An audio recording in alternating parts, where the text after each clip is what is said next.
बेवफा पत्नी की कहानियां आप लोग आए दिनों सोशल साइटों पे वो महिला खुद ही एक चरित्री है, इसकी जानकारी वहाँ के सब ससुराल वाले जन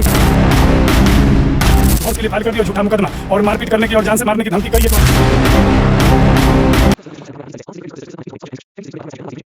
पर आप सभी को स्वागत करते हैं एक बार फिर आपका अपना YouTube channel Land of Democracy और Facebook page Land of Democracy में।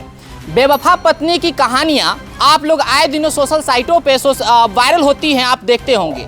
या तो किसी बेवफा जो पत्नी होती है या तो पति को मारकर किसी ड्रम में पैक करके उसको जमा देता है सीमेंट बालू के साथ में, और नहीं तो कहीं खाई से फेंक देता है। जी हाँ, अभी लेटेस्ट खबर आपको मिला होगा, सिक्किम की थी। दूसरी खबर हमारे बिहार के वैशाली जिले के चांदपुरा थाना के जहांगीरपुर शाम की है, और हमारे समक्ष में ये जो घटना है बहुत ही कह सकते हैं कि निंदनीय है, और हमारे सामाजिक तौर से अगर देखा जाए तो बहुत ही घिनौनी है। अब ऐसा मैं क्यों बोल रहा हूँ, ये ऐसी ही घटना है। अगर यह घटना अगर आप लोग के समक्ष में नहीं आता तो एक सीधा महिला का एक सिंपैथी होती है समाज में कि महिला के साथ में सारे समाज खड़े उतरेंगे, और नहीं तो पति के साथ में उनके पति को ही कसूर मानकर या तो सरकार हो या फिर किसी प्रकार का प्रशासनिक तौर तरीके से हो उनको फंसा दिया जाता है। वही घटना अभी हमारे वैशाली के चांदपुरा थाना के क्षेत्र में है, और हमारे साथ में बैठे हुए हैं पंकज जी। सबसे पहले इनको हम क्या घटनाएं हैं इसकी जानकारी हम पूरे विस्तार से लेंगे। सर, सबसे पहले ये जो घटना है उसके लिए हम काफ़ी निंदा करते हैं, और हमारे समाज में इस तरीके का जो मैसेज जो आपने दिया है, एक पति होकर भी अपने पत्नी, जो गलत पत्नियां होती हैं जो अपने पति को धोखा देकर वो आगे बढ़ती है या फिर पति को मरवा देती है, इसके लिए आपका जो स्टेप जो आप उठाए हैं वो बहुत ही मतलब एक कह सकते हैं कि काफ़ी रेस्पेक्टेबल है। सबसे पहले सर, क्या कैसी घटना हुई है, क्या नाम था आपकी पत्नी का, वो सारा डिटेल्स बताएं, और उस वीडियो जो वायरल वीडियो चल रहे हैं उसके बारे में भी आप हमें जानकारी दें। मेरा नाम पंकज कुमार शाह है। हाँ। मेरी शादी पूजा कुमारी, जो कि समस्तीपुर जिला के हसनपुर सूरत पटोरी के निवासी है। पूजा जी के पत्नी जो उनकी माँ है उनका क्या नाम है? रेखा देवी और मनोज शाह। पिता का नाम मनोज शाह है। मनोज शाह। और स्टेशन पटोरी स्टेशन के सामने ही उनका घर है, जो मनोज शाह हुए हमारे ससुर जी, और सास का नाम हुआ रेखा देवी। शादी कब होता है सर? 10 फरवरी 2020 को हमारी शादी होती है। अच्छा। शादी हिंदू रीति रिवाज के अनुसार होती है, संपन्न होती है। दोनों परिवार के एक दूसरे से खुशी सहमति से भी शादी होती है। शादी के उपरांत कुछ महीने बाद हमारी पत्नी पढ़ने की इच्छा जाहिर की, और सरकारी नौकरी लगाने के लिए। कितने साल के बाद वो पढ़ने की इच्छा जाहिर करती? शादी के 2 से 3 महीने बाद। अच्छा। वहाँ से इंटर करके आई थी। उसकी शिक्षा दीक्षा, हम ग्रेजुएशन, और साथ में जो नौकरी की जो तैयारी, जो फायर कर्मी के रूप में हो, उसकी भी तैयारी हम पुलिस विभाग की कराने की तैयारी के लिए हम हाजीपुर आ जाया करते थे।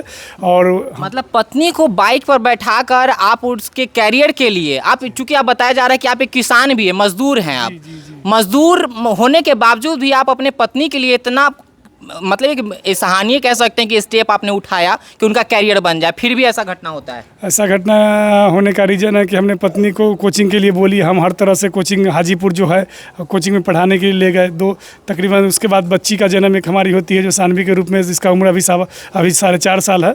शादी के कितने साल के बाद ये बच्ची होती हैं? 15 महीने बाद। 15 महीने के बाद जी सानवी का जी सानवी हमारी पुत्री का जन्म लेता है।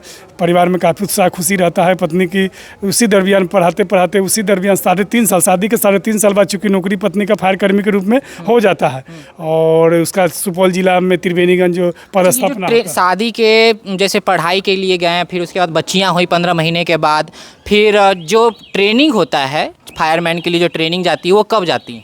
ट्रेनिंग के लिए वो जब उसका पोस्टिंग होता है ना, नौकरी हो जाने के ट्रेनिंग 1 महीने बाद जाती है। जब ज्वाइनिंग आ जाने के 1 महीने बाद उसको सुपौल जिला में पदस्थापना होता है त्रिवेणीगंज, और उसके 1 महीने बाद जाती है बीटा ट्रेनिंग सेंटर, जहाँ की बीटा ट्रेनिंग सेंटर में तकरीबन 6 से 7 महीना वहाँ ट्रेनिंग करती है। कहने का मतलब ये सारी घटना स्टार्ट होती है बीटा से? जी, सारी घटनाएं बीटा से स्टार्ट। उससे पहले आपकी पत्नी जो पूजा थी वो सही रहती है? उससे पहले हर सब मतलब ठीक ठाक रहती थी, तब तक कुछ ठीक रहती थी, और हम उसको समझाते हुए तो मेरी बात को मानती थी। और कहीं ऐसा नहीं होता था कि बीच में कभी अनबन देखा गया हो? इस तरह का अनबन शुरुआत से तो नहीं हुआ, जब नौकरी हुआ तभी से ही सब चालू हुआ है। मतलब बिहटा से ही सारा जो भी चक्रव्यूह है वो आपके प्रति रचा गया। जी, बिहटा में गई, वहाँ एक सहकर्मी जो राहुल कुमार है, हाँ। जो कि आरा जिला का है, वो भी ट्रेनिंग चूँकि साथ में किया करता था हमारी पत्नी पूजा कुमारी के साथ। उसी दरमियान उन दोनों का अवैध संबंध हुआ और उसके साथ साथ कई एक लोगों से पत्नी का अवैध संबंध था। इसकी जानकारी ट्रेनिंग के उपरांत जब हमारी पत्नी का ट्रेनिंग कंप्लीट हुआ, जब फिर से स्वतः सुपौल जिला में पदस्थापना था, वहाँ भेजती है, तो वहाँ जाते हैं।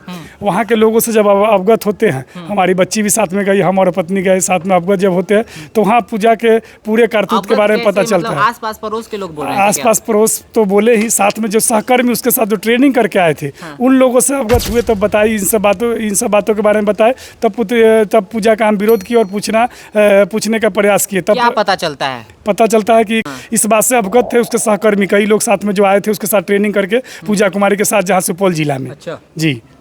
तो इतना घटना होने के बाद आपको भनक उस समय चलता है जब आप उनसे मिलने जाते हैं? जब उनसे मिलने नहीं जाते हैं, पदस्थापना के लिए जब सुपौल जिला होता है तो हम साथ में फैमिली लेके जाते हैं, पति पत्नी हम और हमारे बच्चे साथ में जाते हैं वहाँ रहने के लिए। क्योंकि वहाँ ड्यूटी लग गई थी तो वहाँ रहने के लिए हम लोग गए थे।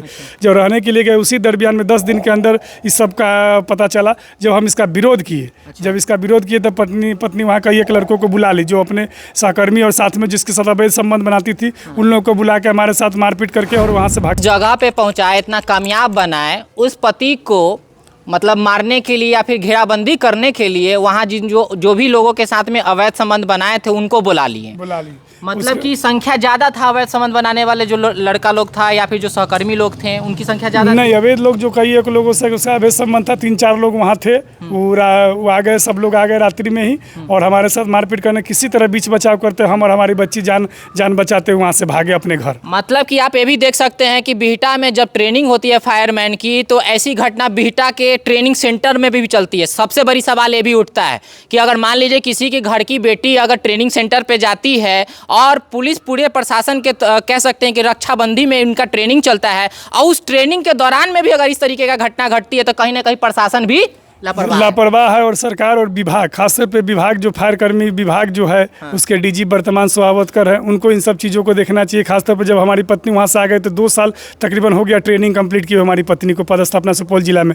उसके बाद कई एक बार समझौता का प्रयास हम किए, हमारे परिवारजन, उसके रिलेटिव जन, उसके परिवारजन, सब लोग समझौता के प्रयास हम लोग कई एक बार कर रहे हैं। उसी दरमियान उसके समझौता के प्रयास हमारी पत्नी जो पूजा कुमारी सबको समझाने के बावजूद भी नहीं मानी। वहाँ के सहकर्मी भी समझाए जो वहाँ पर हैं पदस्थापित, वहाँ के सहकर्मी और फायर कर्मी भी समझाए, कुछ जो अच्छे लोग थे वो भी समझाए, लेकिन किसी का बात वो नहीं मानी और डिवोर्स के लिए फाइल कर दी और झूठा मुकदमा और मारपीट करने की और जान से मारने की धमकी कई एक बार दी है। साथ में उसके सहकर्मी कुछ जो अवैध संबंध जिससे बना रखी है, वो लोग भी हम पर प्रेशर डाल के हर तरह चाहते हैं कि इसको जान से मार दे ताकि पूजा हमारे साथ रहे और ऐसो आराम से जीवन बिताए। अच्छा, ये घटना के बाद आप पत्नी को शायद घर में भी लाते हैं क्या? जी, पत्नी को पिछले 1 महीना पहले हम अपनी पत्नी को, सब लोग, एक एक्सीडेंट हो गया था पत्नी का त्रिवेणीगंज सुपौल में ही छोटा सा, तो इसकी बात हमको पता कब चला, 4-5 दिन बाद पता चला। वहाँ के लोग बताए, क्योंकि हमसे हमारी और पूजा के बाद सालों से नहीं हो रही है। क्या इलाज करा के लाइए पत्नी को, अब अपने पास रखिए। जब हम पत्नी को इस इलाज करा के पटना से खर्च और जो भी खर्च था 30-40 हज़ार हमारे पास वो किए। उसके बाद जब पटना से यहाँ लाए अपने घर पर, तो फिर वो स्वतः यहाँ से अपनी माँ जो मनग्रंथ माँ है, जो माला देवी और विनोद शाह और चचेरे भाई, जो कि माँ के रूप में। मनग्रंथ क्यों बोल रहे हैं सर? मनग्रंथ इसलिए कि सारा डॉक्यूमेंट्स में हमारे ससुर जी जो है सो मनोज शाह और रेखा देवी है। अच्छा। लेकिन चाची अब आवेदक के रूप में, उसके पेरेंट के रूप में बन रही है, क्योंकि मनोज शाह और रेखा देवी चूंकि भी इसका विरोध में है। अच्छा। मेरी पत्नी का, लेकिन एक चाची जो उसकी चाची बनी, अभी माता पिता के रूप में माला देवी और विनोद शाह को माता पिता के रूप में बनाई है, फिट करके गलत तरीके से नौकरी होने के बाद अभी फिलहाल बनाई हम पर झूठा मुकदमा दायर करने के लिए। कहीं ना कहीं ऐसा लग रहा है कि गलत का अगर वो सपोर्ट कर रही है तो कहीं उनका भी विचारधारा कहीं उन्हीं से मिलता है, क्योंकि वो महिला खुद ही एक चरित्रहीन है। इसकी जानकारी वहाँ के सब ससुराल जन के लोग हमारे अवगत है इस चीज़ से वहाँ पड़ोसी और वहाँ के लोग, पुलिस प्रशासन सब जानता है कि इसकी चाची भी अवैध लोगों से संबंध रखती है और इस बात से अवगत है। इसीलिए हमारी पत्नी को पैसों के लोभ लालच में उसकी अपनी चाची जो है कि माला देवी और विनोद शाह, वो इन सब चीज़ों में उसका हर संलिप्त है और हर समय उसका सहयोग करती है गलत का। अच्छा, तो तो ये घटना होने के बाद अब जो वीडियो वायरल कर रहे हैं वो कब की वीडियो है? वीडियो पहले जो हम पहली बार गए थे उस समय का वीडियो है, जब जानकारी मिली वहाँ के लोगों से अवगत हुए कि हमारी पत्नी का। कब जब पोस्टिंग हो जाता है उस टाइम के ट्रेनिंग के टाइम में? ट्रेनिंग के बाद की जब पोस्टिंग होती है उसके बाद का वीडियो का झूठा मुकदमा तब तक कि हमको कई एक बार पत्नी कर चुकी थी, तो हमारे बचाव के लिए कोई कुछ हमारे पास एविडेंस नहीं था पत्नी के बारे में। ये वीडियो जब बनाए वो कितने समय पहले का वीडियो था सर? ये वीडियो जो बनाए है वो 2024 अप्रैल महीना का वीडियो है। अच्छा। और उसके बाद का भी वीडियो कुछ है, वीडियो जो कि साक्ष्य मेरे पास है, वर्तमान में 2-3 महीना पहले का भी वीडियो मेरे पास उपलब्धता तो है। ये फिर एक्शन आप पहले क्यों नहीं लिए सर? पहले इसलिए कि समझौता के प्रयास में हम लोग सारे लोगों को अवगत कराए थे, उसके माता पिता भी इसका विरोध करते थे और मतलब उसके पंचायती वगैरह हुआ था क्या? पंचायत वगैरह भी कराए, लेकिन वो लड़की किसी का नहीं मानी और झूठा मुकदमा कई एक बार और तलाक नुमा फाइल कर चुकी है हाजीपुर कोर्ट में और चाहती है कि इसको हर संभव कानूनन मतलब कि इसको जेल भेज के और तलाक लेके इसको हर तरह नहीं तो जान से मार देंगे। बच्ची भी तो साथ में है सर, तो जी हमारी बच्ची भी हमारे साथ भी है। तलाक चाहिए? जी तलाक चाहिए और बच्ची को भी रखने से इनकार कर रही है, बच्ची को पहचानने से और रखने से इनकार कर रही है, जो कि बच्ची मेरे पास लालन पालन उसका हम ही कर रहे हैं पिछले 3 साल से।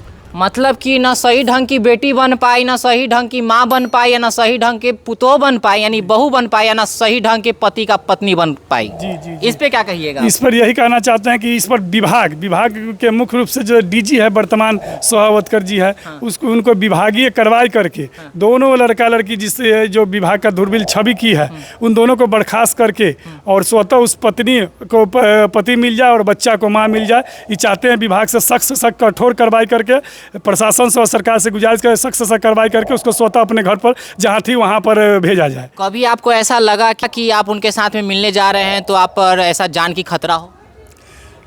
कई एक बार इस तरह का प्रयास भी किया गया मेरे साथ जान से मारने की, लेकिन हम किसी तरह बीच बचाव करते हुए और हम डर से उसके पास आना जाना छोड़ दिए, क्योंकि उसके कई एक लड़कों से अवैध संबंध, इस कारण से डर से उसके पास हम जाते गए भी नहीं और कई एक बार बुलाए कि तुम आओ यहाँ तुमको जान से मार देंगे, इस डर से भी हम नहीं गए आज तक। आपने जो बताया कि 5 लड़के वहाँ पे जब हम थे वहाँ पे जब विरोध किए थे तो 5-6 लड़के आसपास के जो आ गए थे जिनके साथ में उनका अवैध संबंध था, तो क्या वो आपके ऊपर हावी भी हुए क्या? जी वो लोग भी कहे कि चले जाओ यहाँ से तो जान से मार देंगे। हाँ। दौड़ाया हमको, हमारे साथ मारपीट बदतमीजी करने लगा, बच्ची भी थी हमारे साथ में, तो हम किसी तरह बीच बचाव करते हुए अपने घर भागे किसी तरह। तो केस के उस झगड़ा के बाद केस आप पर हुआ या फिर उससे पहले भी हो रहा था? नहीं, उससे पहले किसी प्रकार कोई मुकदमा नहीं था। उसके बाद जब इसकी जानकारी अवगत हुई हमारी पत्नी को और उसके सगा संबंधी और उसके माता पिता को अवगत कराया, तब जाके वो झूठा मुकदमा हम पर करके चाहे ऐसा कर रही कि जेल भेज देंगे नहीं तो डिवोर्स दो। मुकदमा कब हुआ था सर आपके ऊपर? हमारे 2024 दिसंबर महीना में मुकदमा की है पत्नी हमारे ऊपर। और एक्शन अभी आप ले रहे हैं? एक्शन इसलिए अभी ले रहे हैं कि अभी भी फिर स्वतः फिर कुछ महीने बाद फिर एक मुकदमा झूठा केस बना के करती है कि डिवोर्स दो। डिवोर्स जब हम नहीं दिए कोर्ट में तो अब फिर से दहेज प्रताड़ना और झूठे मारपीट का मुकदमा करके फिर से चाहती है कि जेल भेज दे ताकि तुमको हर तरह से डेमोलाइज करके तलाक तुम खुद ही दे दो। तुम ये तो कहने का मतलब है कि आप अपनी माँ का गहना, ऐसा बताया जा रहा है कि माँ की गहना बेचकर आप अपनी माँ की गहना को बेचकर आप पत्नी को पढ़ाने के लिए आगे बढ़ाए, जो हमारे समाज के लिए एक अच्छे मैसेज के तौर पे काम कर रहा है कि हाँ पति भाई स्टैंड ले रहा है पत्नी के तरफ में, लेकिन वो चीज़ फिर अथी कर रही है, तो फिर कहीं ना कहीं गड़बड़ है। ये बात सत्य है क्या? यह बिल्कुल सत्य है। प्री प्लानिंग है शुरू से ही, शादी के नौकरी लगने के बाद से ही प्री प्लानिंग, जो इसकी जो मन ग्रंथ माता जो बनी आज माला देवी और विनोद शाह और चचेरे भाई, इन तीनों और साथ में हमारी पत्नी, इन चारों का प्लानिंग है। एक्चुअली है कि उसके जो रियल माता पिता मनोज शाह रेखा देवी वो इसके खिलाफ है।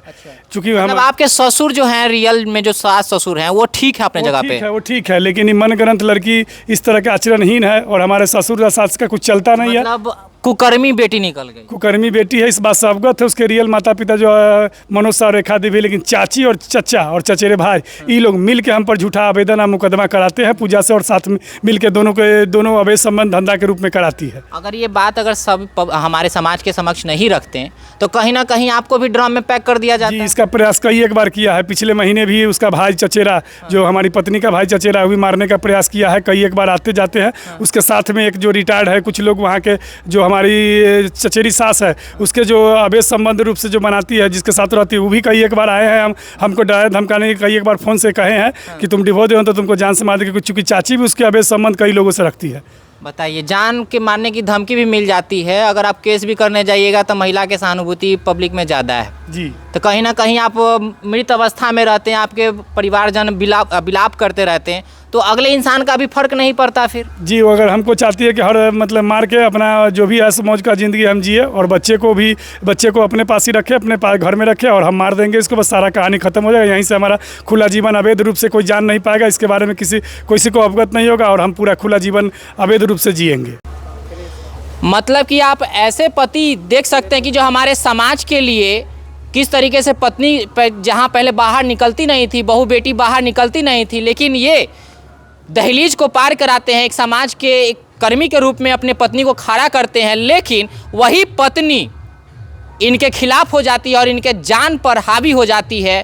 और आपकी बच्ची भी हैं, 4 साल की शायद बच्ची सुनने को आ रही है। 4.5 साल की हमारी बच्ची है जो हमारे साथ ही पिछले 3 साल से, जब से नौकरी हुई तब से रह रही है, जिसका नाम सानवी है। वो बच्ची अभी किड्स स्कूल में हम पढ़ा रहे हैं। माँ की कमी उसको हर समय हो रहा है और माँ की कमी किस तरह से पूरा कर रहे हैं, बड़ी मुश्किल से हम उसको लालन पालन कर रहे हैं, क्योंकि चूंकि बच्ची को भी वो छोड़ चुकी है किसी तरह का। 4 साल की बच्ची है, इस उम्र में माँ का भी लाड़ प्यार मिलना, तो इससे मानसिक विकास भी होता है बच्चों के लिए। जी, तो पूर्ण रूपेण से बच्चा भी हमारा अस्वस्थ है, डिप्रेशन में रहती है, छोटी बच्ची है, माँ की कमी इसको हर समय दिखता है और हर समय माँ करती है, लेकिन माँ को इससे कोई फर्क नहीं पड़ता है। इसीलिए विभाग से यही चाहते हैं कि जल्द से कठोर कार्रवाई करके बच्ची को माँ दिला दे।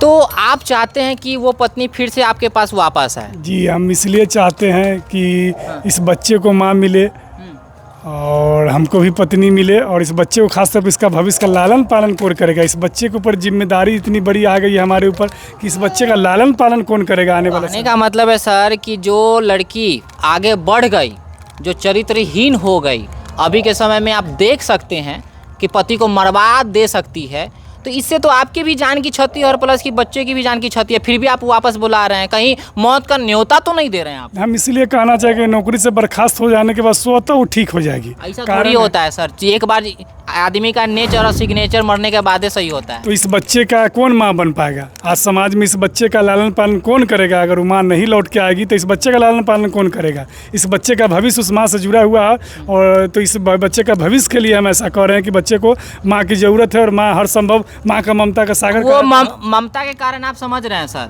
लेकिन उसका मेंटालिटी पागल के तरह हो रखे हैं। वो आएगी बच्चा को जान मार देगी तो आप क्या कीजिएगा? उसके लिए हम रहेंगे, हम लोग कठोर कर लीजिएगा, कानूनी कार्रवाई के लिए आवेदन थाने में देंगे और बच्चों बच्चा के जान चला जाएगा तब आप कानूनी कार्रवाई कीजिए। नहीं, इस तरह का मतलब कि हम चाहेंगे हर संभव कि बच्चे का भविष्य रहे और बच्चे साथ में रहेंगे तो स्वतः वो ठीक होगी। धीरे धीरे माँ ममता का सागर होता है, धीरे धीरे स्वतः परिवर्तन आएगा। देख सकते हैं कि इतना पति का सद्विचार आप समक्ष देख सकते हैं।